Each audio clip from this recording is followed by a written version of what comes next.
Машина шоқалақтап секіріп ойқы-шойқы жолда ызылдап жүрісі өнбейді, алдан түк көрінбейді. Әлгі ертегілердегі таусоғар мен күл таусарлар шайқасындай құм, қар, жентек-жентек машинамызды сабалап құм қойнауын әңкі-тәңкісі шыққан. 2 мәрте оппағарға тығылып әзер шығарып алдық. Өлдім-талдым дегенде жылт еткен жарық көрінді. Әупілдеген 2 барақ ит алдымыздан жүгіріп шығып шабалана үрді. Қора-қопсыға жанай салынған үйге тақап тоқтай қалғанда есіктен тонын желбегей жамыла бір жігіт жүгіре шықты. Кет әй, әрі кет деп итерді, апарып үйшіктеріне қамады. Келіңіздер деп басса техникті ғана танып, біздерге таңырқай қарап үйіне бастады. Жаурап қалмадыңыздар ма? Жол ұзақ, күн болса мынау боран дегендей, мен свет берейін, қазір шабанканы қосайын деп серейген ұзын жігіт қалбалақтап қалды. Тыры-пыр етіп шабан движогы оталып, лып-лып электр жарығы жанды. Біз үйге жаурап кірдік. Бетінің қызылы тамған толықша келген ақсары келіншек үй ішін жиыстырып, төрге көрпе төсеп жатыр. Бекболов бірден тапсырма бере бастады. Пешті жағып шайларыңды әкеліңдер. Келінжан тездет тоңып қалдық. Қазір ағалар дөңгелек үстел үстіне қант, май қойып, шай әкелгенше Бекболов таныстыра бастады. Мына кісі бәріміздің бастығымыз деп мені мақтап талай жерге апарды. Өзі газетке шыққан менің әңгімелерімді оқығандығын танытып, үлкен жазушы деп дардай қып қойды.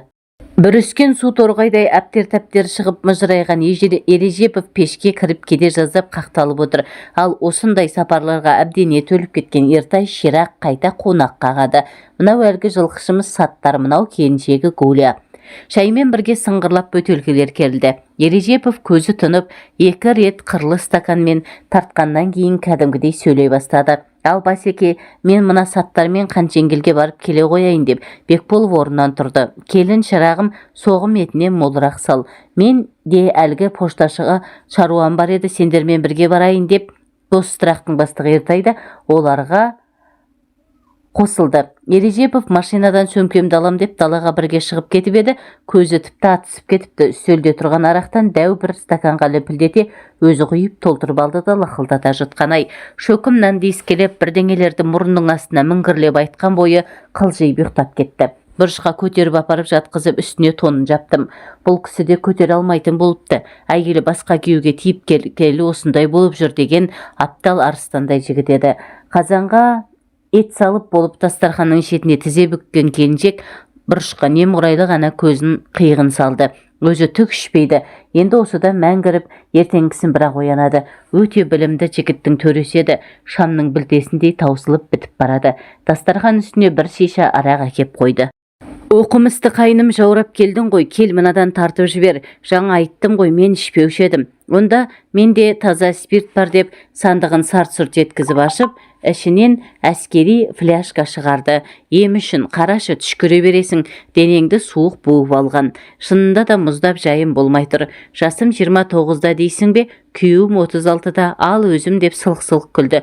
Өзім биыл 26-ға шығамын. Мә, мына келіншек менен де жас екен ғой. Жұп-жұмыр білегі мен толық омырауына көзім еріксіз түсіп кетті.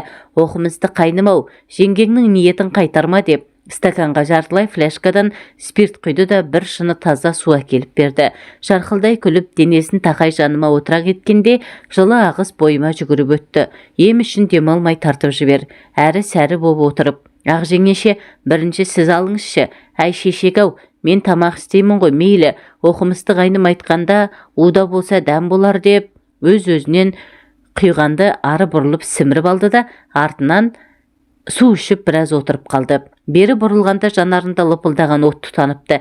Әдемі жан жадыратар жымиысы қандай. Нартәуекел ала ғой, қане қайным.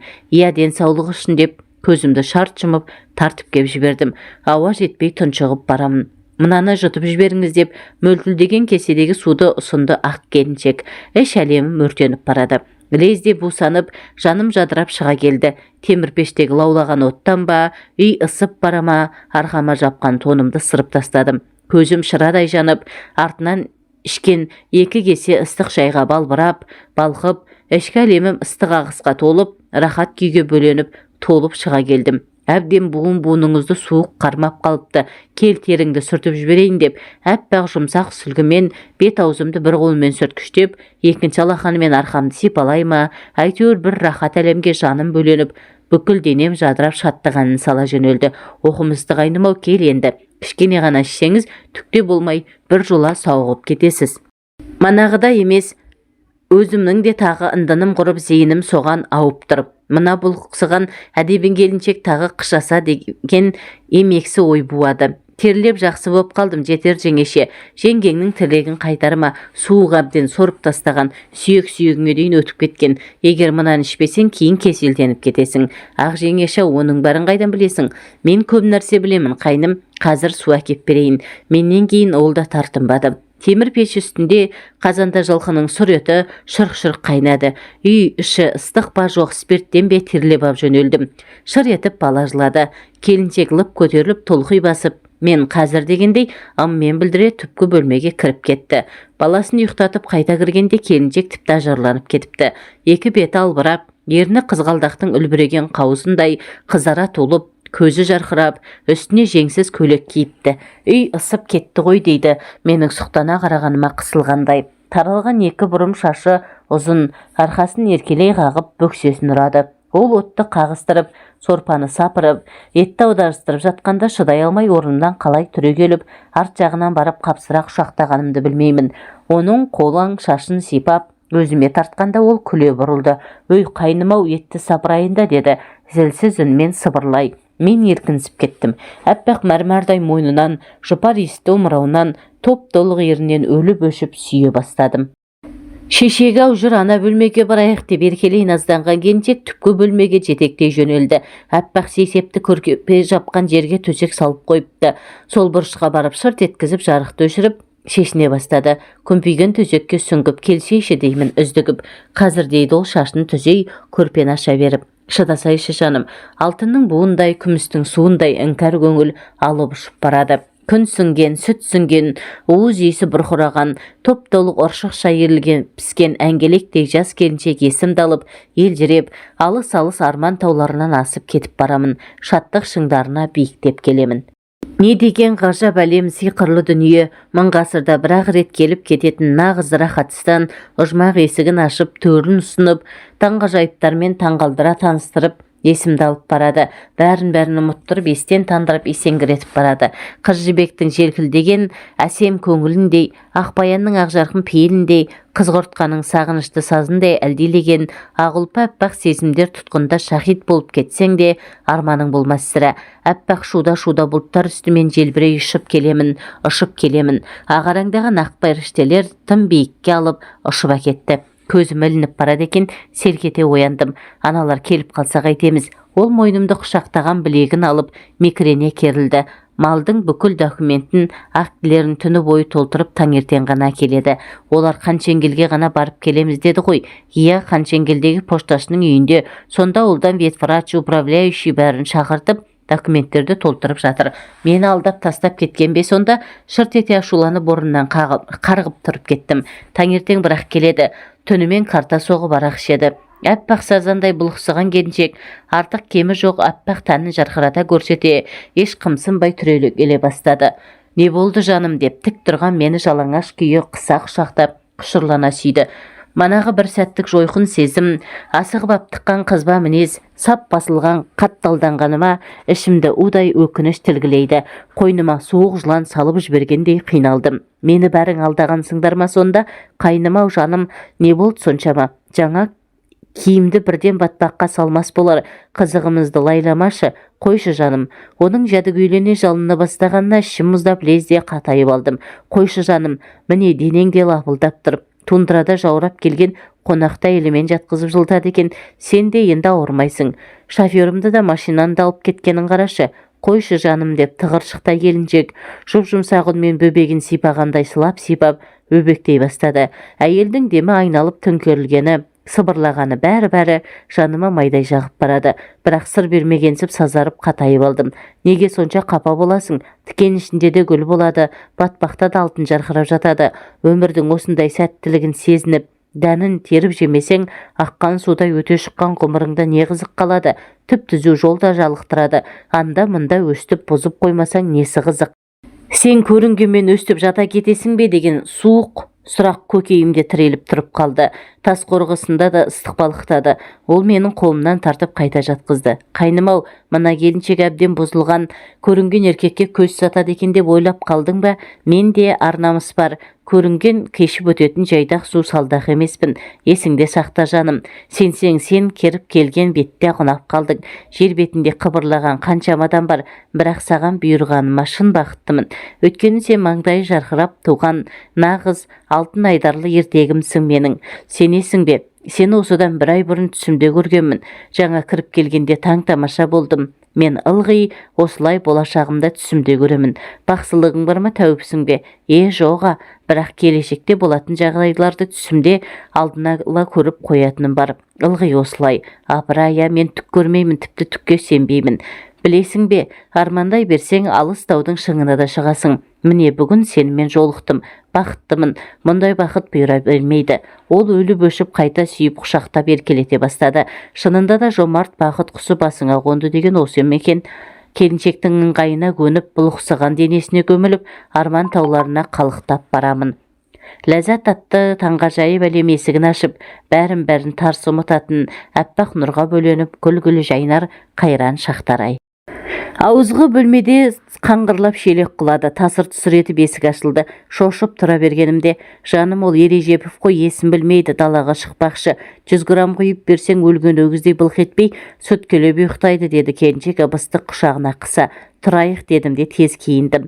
Ережепов таладан қалтырап дірілдеп, жылан қуған көжектей бүрісіп, сұрқы қашып, көзі бағжаңдап, дөңгелек үстел жанына сұлқ отыра кетті. Күннің суығын-ай, кел жылыну үшін кішкене алып қояйық деп, келіншек алдына арақ құйылған стаканды қоя салды. Анау дауыл күнгі қураған жапырақтай дірілдеп, стаканды екі қолмен ұстап, езуінен тамшылата тыжырына жұтты. Әншейінде шәушиген беті тіпті күйген терідей тырысып-пырысып, жұдырығымен аузын басын сүрткіледі. Сүт пісірімдей тұнжырап отырды да бөтелкені алып тағы өзінен өзі құя бастады. Сіздер үшін күнде мұндай той бола бермес деп тағы сімірді. Арақ ішкенде ашырқанып, бет-әлпеті шөпшиіп, бір уыс болып тыжырынып, біреу желкелеп батпақ жегізгендей әбден қиналады екен. Ет балбырап пісіпті. Міне түсіріп жатырмын деп, ұршықша қозғалған қызыл-сары келіншек пештің түбінде дөңгеленіп жүр. Ережепов шынында да арақтан әбден жеңіліпті. Отырған орында көзін жартылай жұмып, ес-түссіз қылжиып қалды. Ауылдан шыққалы аузына түйір ас салмады ғой бұл сабазың. Күйіп кетеді ғой. Ішіне түскен шер-шермені өстіп шынды сумен жуамын деп жүріп, бір жолата өртеніп кетеді ғой. Жігіттің төресі еді бұл кісі, нағыз интеллигент, білімді, жұмысты шыр айналдыратын мықты маман дейтін. Әйелі мұны тастап басқаға тиіп кеткелі бері осыған үйір болып, ақыры осындай сормаңдай күйге түсті. Ортадағы нән табақтағы еттің шетін де ой алмадық. Бір-бір кесе құрт қатқан сорпа ішіп, келіншекпен емен жарқын әңгімелесіп отырмын. Мыналар кешікті ғой. Ертеңгісін бірақ келеді демедім бе, деді келіншек жайбарақат. Сағат тілі түнгі 3-ті көрсетіп тұр. Ыстықтап далаға шықсам боран әлі ұлып тұр. Түнде әлде қайдан аждаханың қырылындай зәрлі запыран тұла бойыңды тітіркендіретін жаман үн сарнайды. Жүрегім шым етті. Аласұрған бақсыдай ұйқы-тұйқы соққан бораннан денем мұздады. Жып-жылы ұяда үйге кірсем, лаулап жанған темір пеш түбінде келіншек жүрелеп кішкентай ағаш орындықта жылап отыр. Екі көзі қып-қызыл жасы бетіне айғыз-айғыз ағады. Не болды дедім сасқалақтап. Ұлан Керімбекович, кешірші. Кейде бақыттан бас айналып осылай іштегі шер-шеменді шығару үшін қатын деген өстіп жылап сықтап алатыны бар. Сіз мені бір жеңіл жүрісті салдақы деп ойлап қалдыңыз-ау сірә. Жоға деп сасқалақтап қасына тізе бүктім. Мен де біреудің ерке қызы едім. Үйде бір ұл бір қыз ғана едік. Ағам ерте үйленіп кетті. Мен студент болып анау-мынау жігіттерді менсінбей көкірек керіп жүріп алдым. Тәкаппарлық жарға жығады. 3-ші курста сағымға жолықтым. Әу, оны сіз танымайсыз ғой, атын не ғып айтып отырмын. Ол физкультурный институтта оқиды. Күрестен қала чемпионы. Ұзын бойлы бұйра шашты әлгіні өлердей жақсы көріп қалдым. Мына ессіз жақсы көру де апиын секілді жындандырып, не істеп не қойғаныңды білмей қаласың. Онымен ресторандатып анда-мында қонып қалып жүріп жүкті болып қалдым. Төңірегінде өңкей спортпен айналысатындар, шетіне мақтаншақ даңғой, қалталарында уыс-уыс ақша. Түнімен сайрандап, күні бойы жапалақ секілді пырылдап ұйықтайды. Аяғым ауырлағаннан кейін үйленейік деп едім, өзіме тарпа басталды. Немене деп сандалып отырсың? Әлі оқуды бітіруіме 2 жыл бар. 2 жылдан кейін көреміз. Оған дейін күн санап өсіп бара жатқан ішімді қайтемін десем, басымды қатырма көп, алдырып таста. Сен ақ бәле болдың ғой жабысып деп. Қанша жылап жалынып жалбарынсам да тастап кетіп қалды. Жолы жіңішке, біздер жылағаннан басқа қолымыздан не келеді? Әбден жылап амалым жоқ, дәрігерге бардым. Не керек? Бала өсіп кеткен, 4 айдан асқан, алдыруға болмайды. Жалындым, ақша ұсындым. Көнбеді, талай жерді шарладым. Сағым да сол кеткеннен жоқ болып, мүлде көрінбей кетті. Шарадай басым, шақшадай болып, өз перзенті ғой бірдеңе ойластырар, некемізді қидырармыз деп жатып кеп іздедім. Оны еш жерден таба алмай дал болдым. Өзім сабаққа да бара алмай жатып қалдым.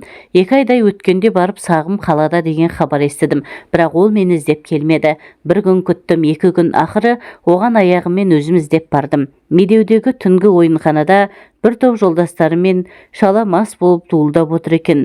Сағымның қолтығында ұзын тырна сирақ, желбереген сары шашы иығын жапқан тыриған арық қыз тіпті ұялу қомсынуды білмей жабысып қайта-қайта сүйіседі. Сағым мені кеудемнен итеріп сүмелек иттей қыңсылатып, зар жылатып қуып шықты.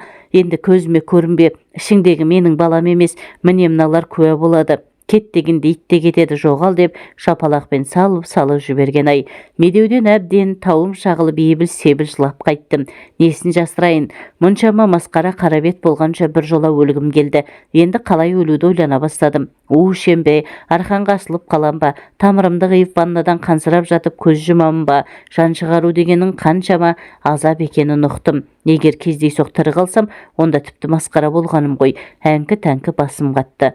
Бұл өмірде баланың парызы әке-шеше бауырларына кір келтірмеу екен. Көпе көріне өліп кетсем, масқараланған әке-шешем зар илеп сорлап қалады. Мүлдем жоқ боп кетсем ғой, қайтып бір жола жоғаламын. Мына қарғыс атқыр қу өмірден. Мойныма тас байлап көлге секірем бе, қайтем енді. Ең сұмдығы, өлімге мойын сұнған жан сергектеніп кетеді екен. 2 хат жаздым. Біреуі Сағымға, екіншісі әке-шешеме. Бойым жеңілдеп хатымды жазып болып, кім арқылы берерімді ойладым. Санамды сапырылыстырып, құрбы достарымды жіктеп, қарай келе Динаға тоқтадым. Дина деген жан досым, осы совхоздың қызы, ұят намысы бар. Басыңды қатырып қайтейін, оған бар сырымды, сұмдық шындығымды түк қалдырмай жырдай қып айтып бердім. Ол хаттарды 2 мәрте қайталап, оқып шығып, жабырқап қабағы түсіп салмақтана былай деді. Шолақ өзен тез тасиды. Сен тым қызба морт екенсің. Бәрін ақылға салу керек. Өзіңе ең қымбат өміріңді және сол өміріңді жалғастыратын құрсағыңдағы балаңды қалай өлімге қиясың? Тым келте ойлайды екенсің. Сені мен ақылды қыз ба деп жүрсем, қаншама жайсаң жігіттер соңынан өліп өшіп жүгірді. Біреуіне көз тоқтатып қарамадың, паң болдың, тәкаппар болдың, өргөкіректік орға жығады, сор жабыстырады. Шешілмейтін түйін болмайды. Қаншама жұбайлар бір перзентке зар болып, жете алмай зар жылап жүр. Алла саған сыйлады. Ғұмыр біреу, өмір бір-ақ рет беріледі. Оны қадірлеу керек, аялап әлпештеу, бағалау керек. Кімнің басында болмай жатыр мұндай жағдай. Тек енді екеуміз бірігіп ойластырайық. Қажай берсең темір де тесіледі, ұра берсең қара тас та уатылады. Менің әрі қарай тірі жүруге әлім жоқ. Мүжіліп біттім. Қап-қара мұң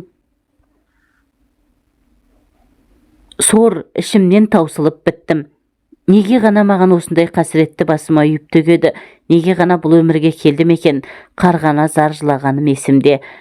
Дина шапалақпен осып жіберді. Сен таза ақымақ екенсің ғой, сені жын ектеп шайтан азғырған ғой. Жап-жас үлбіреген өміріңді қайтып дәтің барып қиып кетпексің. Есіңді жи, басыңды көтер, кейін кім біледі, қызығыңды осы баладан көрерсің. Бала емес ол маған бәле болды ғой, әкесі оңбағанның баласы қайбір жетседі ғой дейсің. Ғайбат айтпа, ішіңдегі бала бәрін естіп сезеді. Ол әппақ нұрдан жаралған періште. Сол періште саған бақ әкеледі, бақыт сыйлайды, бәрін ұмыттырады. Осы бөбегінің күлкісі бар қайғыңды жуып кетеді. Дина құрбымның осыншама ақылдылығына таң-тамаша болдым. Дәл бір 80-ге келіп, көпті көрген әжедей ақыл кеңесін беріп, бірде ұрысып, бірде жібектей есіле әңгімелер айтып, кешке дейін қасымнан шықпады. томаға тұйықтық, жан адамдарға сыр ашпау қасірет екенін сонда ұқтым. Ішке түскен уайым қайғын ешкімге айтпасаң, түйінделе үлкейіп, ат басындай шершемен кеудеңді буып, қаратас қалың орман қайғы жамылып, ауру індетке ұшырайсың да үзілесің. Не өзіңе қол салып бұл фанимен қоштасасың. Сырласатын досың болғаны қандай жақсы. Дос жылатып айтады, дұшпан күлдіріп айтады деген рас екен. Шын жолдасың шыңғырған шындықты бетіңе шыжғырып айта отырып, одан қалай жолын тауып құтылуды да ойластырады. Динаға шынын айтайын, екі дүниеде де алғысымды айтамын. Тірі көрер күнімді, жарық дүниеде өстіп тірі қалғаным тек қана сол қыздың көрегендігі. Не керек сол күні кешке маған ұрсып алып, сені біздің ауылдағы бір жігітке ұзатамын, қаласаң ертең келіп машинасымен алып кетеді деп тұр. Қарным шермейіп байға тиетін жағдайым бар ма? Оның бәрін ойластырып, ол жігітпен әбден кесіп пішіп келісіп қойдым. Бүгін бірнеше мәрте телефонмен сөйлестім, бар шындықты айттым. Ей Дина, ақыл ауысқан жігіт болмаса, біреудің екі қабат қылып тастап кеткен салдақысын қалай жарғып алады? Міне, мәселе осында болып отыр деп Дина бәрін тәптіштеп түсіндіре бастады. Ауылында Сапар деген жамағайын ағасы бар екен. Өзі тумасынан жылқышы, жасы біраздардан бір мүшелдей үлкен болғанымен таза ауа кең далада көкпар тартып, қымыз ішіп жүргендіктен сұңғақ бойлы 20-дағы жігітке бергісіз. Өзі 2 рет үйленсе де бала болмапты. Дәрігерлерге қаралса, кінә Сапардан болса керек. Боранда қалып суық өтіп, қатты ауырып ауруханаға жатып емделген. Емделіп шыққанымен бедеу болып қалатын ескерткен екен. Тағдырға не шара, сол жылқышы ағасынан бала керек, жар керек. Міне, Дина сол Сапар ағасына осылай деп бар жайды тәптіштеп түсіндіріп айтыпты. Күнәр жеңіл жүрісті жаман қыз емес, салмақты ақылды, тек ғашық боламын деп ұрынып қалды. Жігіт алмай тастап кетті. Тұр десе түрі бар, мінезі жібектей деп әбден мақтапты. Белден ұрған жыландаймен 80 ширатылып, 90 тарқатылып, қалың ойға малынып, ойланып отырып қалдым. Адамның үміті өшкен күні өлгені деген рас қой. Бұл өмірден мүлдем күдер үзген, таусылып біткен мен бұл ұсынысқа не дерімді білмей дал болдым. Шегінерге жер жоқ. Дина алқымдап тақылдап қояр емес. Қайтсе де ол көндіруге көшті. Ақыры не керек? Жігіттің өзін көрейінші деппін. Өзімнің қас масқарам шығып отырғанына қарамай, ана жігіт мүмкін аузы басы қисайған, 4 мүшесі сау емес мүгедек не есі алаң ба деген ой туды. Ауылы осы Алматыдан 200 шақырым күртіде. Ертесіне Жигули машинасымен келіп тұр ғой. Сапар шынында да жігіттің көркемі, көз тартатын ұзын бойлы тарамыс жігіт екен. Женпейдің жанындағы шахта деп аталатын асханадан түстік іштік. Лағманды жей алсамшы, өрттей қызарып, ұяттан өліп барамын. Жігіт те тіке қарауға жасқанып сөзден қалған. Дина ғана екеумізге тілегін ақтарлы айтып жатыр. Сапарға перзент керек, мына сәбидің өз баласы дейді. Еш уақытта жан баласын айтпайды, бетіңе баспайды. Анау басын изеп мақұлдай берді. Не керек? Екеумізден де уәделерімізді алып, қолымызды ұстастырып, ағаштың тамыры ащы болғанымен жемісі тәтті. Екеуің осылай қол ұстасып, тату тәтті, ұзақ бақытты өмір сүріңдер деп түс ауа бізді жолға шығарып салды. Оқуымды сырттай оқып, кейін бітіруге келістіретін де Дина болды. Жол жөнекей сықсыңдап жыладым. Ол тырс етіп үндемейді. Күрт өзеннің жағасына тоқтағанда ғана ақырын ғана шашымнан сипады. Гүлнар, Гуляжан, жылама. Мен сені енді ешқашан жылатпаймын, саған уәде беремін. Сені енді Гуля жаным деп атаймын дегенде, басымды еңгезердей жігіттің кеудесіне қойып, еңкілдегенім-ай. Ол күректей қолымен шашымды, иығымды арқамда аялай сипай берді. Маңдайымнан шөпілдете сүйген-ай. Рахмет дедім. Рахмет сізге. Мыңда бір рахмет. Аллаға сізге кезіктіргеніне мен мәңгі сендікпін. Көктем жаңа шығып келе жатқан көкөзек шақ. Қырға қылтиып бәйшешектер шығыпты. Бәйшешектер биыл қалың шығыпты, береке болады деді Сапар. Оларды жылмай-ақ қояйық. Екеуміз жағаны керіп, көбігі шапшып, таси ағып жатқан өзенге беті қолымызды жудық. Міне, Сапармен осылай жолықтық. Оған қосылғаннан кейін күзге салым нәрестелі болдық. Сапар керемет қуанды. Асып-тасып, бөбегін қолынан тастамайды. Ол егде әйелдердей көкірегін жара күрсінді. Бағанағы алып-ұшпа сезім, спирт қызуы бәрі әзім қайым жоғалған. Келіншектің әңгімесін елдей тыңдаған қалпы, малдас құрған аяғым ұйып қалыпты. Қой шай суып қалыпты. Құр әңгімемен отырып байқамаппын ғой деп ол орнынан лып көтеріліп, пешті төңіректеп кетті. Әңгіме әсерінен алған қорғасындай ауыр ойдан арыла алмай тұнжырап отырмын. Мына ылжым-жылдым пысық үлбіреген келіншектің қара түнек зындан тағдырына, одан шығып күн шуақтанған бүгінгі ғұмырына қайран қалдым. Көкейімде кептеліп қалған талай-талай сұрақтарға жауап іздеп, екідай отырғанымда шай демдеп әкелген келіншек әңгімесін жалғады. Сапарға бала ұқсай ма демексіз ғой. Құдайдың құдіреті бүкіл келбеті сыриған ұзындығы айнымайды. Өз фамилиясына жаздырып алды. Міне 2 жыл болды. Осылай жылқышы болып өмір сүріп жатырмыз. Жаз жайлауға сонау қырғыз жайлауымен иықтас құм белге шығамыз. Қыста осы құмды қыстаймыз. Жыл 12 ай малдаймыз. Енді міне Құдай берген баламыз мектепке қалай барады деп отырмыз. Ертегі сияқты өмірімді айтып мылжыңдап, басыңды қатырып жіберген жоқпын ба? Жоға, сіз жазушы екенсіз ғой, бәрін түсінеді деп айтып жатқаным ғой. Дина қайда, келіп тұра ма? Дина мына Құдай берген туғанда сыйлығын алып келіп құттықтап, 2-3 күн жатып кеткен. Мына баламыздың кіндік шешесі сол Орал жаққа күйеуге шығып кетті. Балалы шағалы. Елге жақсылық ойлаған жан бақытты болады, жақсылық алдынан шығады. Былтыр кішкентай сәбиі күйеуімен бізді іздеп келіп, жайлауда 10 шақты күн қымыз ішіп демалып қайтты. Оқуың не болды? Не болушы еді, тастадық қой. Шынын айтса масқара болған сол қалаға қайтадан барғым келмейді. Сапарымның тілеуін тілеп, бала-шаға бағып, шай суын реттеп беретін әйелі болсақ та жарады. Оқу деп тапқан шапағатымыз қайсысы? Мектеп бітірісімен күйеуге тиіп кеткен қыздар нағыз бақытты, нағыз адал жар асылана, кейін қасиетті әже, әне солар болады. Ал қалаға барып оқуға түсіп, тігаяқ болған студенттердің көбісі алаяқтанып, небір бәлекеттерді көріп біліп, арбадан бұзылған аттай жаман жолға түсіп кетеді. Қыздың бақыты ертерек байға тию, бұзылмай тұрып өзінің жарын табу. Әке-шеше алыста, ауылда, қалаға келген қыздар селкілдеп, қызық іздеймін деп неше түрлі жігіттердің құрығына ілінеді. Арақ шарап ішеді, мас болады. Қайда, қалай жатып қойғандарын білмей, 2 қабат болып неше түрлі кеселге ұшырап, баласын алдыртып тастайды. Түрлі дәрі-дәрмек ішеді. Еті үйреніп соны қуаныш көреді.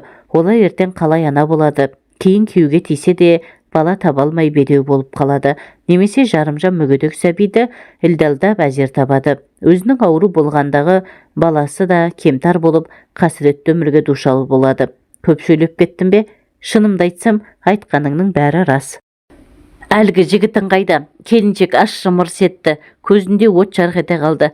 Оны қашан сұрайды екен деп отыр едім. Ол жоқ, төбелесіп пышақтап кетіпті. Өзі Якутиядан жасырып алтын бриллиант таситын. Өлілерді тілдемейді. Талай қызды сорлатып еді. Қарғыстары жібермеген шығар. Өзімде көп қарғыстап едім. Бекер екен оным. Оның өліп қалғанын естігенде түбі солай болатындай селт етпедім. Бүкіл оған деген сезімдерің бәрі өртеніп, сөнген күл ғана болып қалыпты. Зырылдап өтіп бара жатқан уақыт бәрін ұмыттырады деген рас. Тағы бір кесе ішіңіз деп кесемді алды. Тағы қандай сұрағыңыз бар? Мен журналист жазушымын ғой, айып етпе. Көмейіңде тұрған бір сұрақты қойсаңшы, ол не, ұялма. Мына келіншек опалы тағылым тәрбие жайлы көп мылжыңдады. Өзі қандай деп отырсын ғой. Түсінемін. Қанша еркектің құшағында болдың деп төтесінен сұрамайсың ба? Айтпай-ақ қой, жаңа ғана құмарлана ескеген жұпар гүлім шоңайна тікен болып шықса қайтемін. Баяғы өзім өлердей ғашық болып 2 қабат болып пышақтан өлген жігітпен сапардан басқа еркекке жолаған емеспін. Сенбейсің, өлердей шын сөзім. Бүгін саған бар сырымды, жырымды, шынымды айттым ғой. Жылқышының жас әйелі деп қылжақтап, емеурін білдіретіндер толып жатыр. Бірақ біреуін жақындатпаймын. Іштей сертім бар. Сапардың ақ төсегін, пәк сезімін ластағым келмейді. Ал бүгінгіше, менше, сені көргенде тым ыстық тартып кеттің. Жаңа айттым ғой, маған түсімде аян береді деп. 1000 миллион жылдан бері білетін жақын адамдай көріндің. Шын айтамын, бұдан кейін де ешкімге көз салмаймын. Сенбейсің бе? Білмедім деп күмілжідім. Шынымды айтсам ренжімейсің бе? Неге ренжимін? Құдай бергеннің соңынан біреу еру керек қой. Ары бері соны көп уайымдап қайтсем екен деп жүруші едім. Түсімде сенімен жолығатынымды көрсетті ғой. Саған 1000 рахмет. Ол қайта көзіне жас алды. Біздер қатындар қауым өстіп жылап алмасақ тұншығып өлерміз. Сөзімен бірге көз жасымды дайын тұрады. Қайтейін енді. Арыстай атақты сенен жүкті болсам, ертең арыстандай ұрпақ әкелмеймін бе? Құдайға шүкір, тәубе, күпірлік ете көрме. Сен ұлан ренжімеші. Екеуміздің арамызда жан баласы білмейтін мәңгілік сыр болып қалсын. Құдай бергенім қайтып жалғыз тал болып қалады деп, мен тасмаңдай сорлы уайымнан сал-сал болып жүруші едім. Сені жолықтырған Аллаға рахмет. Ол мені сен деп атымды атап, теріс айнала құлшылық ете бастады. Спирттен бе жоқ, мына келіншектің әңгімесіме басым әңгі-тәңкі. Майға ошағының арасынан мың сан құмырсқан өргізіп жібергендей әптер-тәптерім шықты. Ол өксіп-өксіп, қап-қара шашы жайылған қалпы екі иығы селкілдеп жылап отыр. Бір адамдай жердегі оған бірдеңе айтайын десем, тілім күрмеліп, барайын десем, зілзал болып, қозғалмаған күйі мелшиіп, тас болып қаттым да қалдым.